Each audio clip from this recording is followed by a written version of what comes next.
The name of my movie is Rot, and essentially it's the story of a man who is dying of this flesh-eating disease who, before he dies, goes out to this cabin to be alone and to reflect on his life and his past mistakes and his regrets. The idea of the movie was just to make the most moving, engrossing story I could. I wanted it to be touching. I wanted people to really connect with the story and the characters. And basically, it's a story of lost love, very universal themes that I feel have been done before, but I wanted to do them in a more original way that they weren't as formulaic and as cliched as stuff that's already been done. So I wanted to kind of give a fresh take on the same material. It started more as just ideas that I've had. Some of them go back over a year ago, just like a small little idea that I thought was good but not great to actually pursue. But I knew it was a decent idea, so I held on to it. And then other ideas came, and finally one day it just connected, all the ideas. The idea of a flesh-eating disease came about, and I thought that was a great metaphor for just what's going on with him, through this really dark time in his life.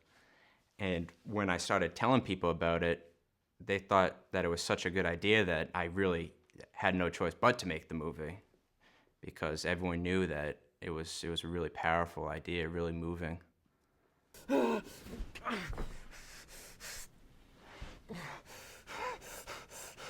I've always wanted to direct, and this was the idea that I felt was the best and actually worth doing. I started scouting locations, talking to people, trying to raise money, doing all these things as I was still writing the movie. So I was still in the process of writing it. So I would give it to people, and at this point it probably wasn't that good because I was just like the first draft and like, all right, here's the idea. And slowly it would form and become more of a tighter movie, more compact and much better. Obviously, studios aren't going to give me money to go make a movie. An up-and-coming director, it's just not going to happen.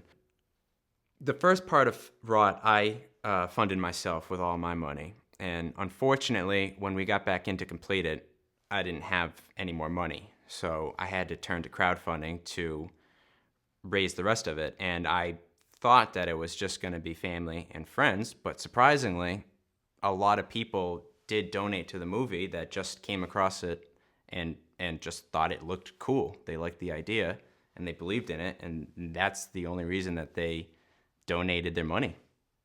So many people did believe in the idea that it was easy getting help from so many different people. Everyone just kind of jumped on board and really connected with the idea, and people really believed in it, and they believed in me. It used to be such an expensive proposition to make a movie that it was just impossible for up-and-coming filmmakers like myself. But now, through crowdfunding, it's really made it easier for people that really have a strong idea to get in there and raise money and get people to believe in the project. I want to put the movie in as many film festivals as possible. I want to use it as a calling card, almost, so from there I can get my next movie made. I want as many people to see this movie as possible. Now, obviously, I know that might not be the case. It might take some time to get going. There's so many filmmakers out there right now that it's really hard to get your movie noticed. But I feel that with the right idea and the right story, there's no reason why you can't do it.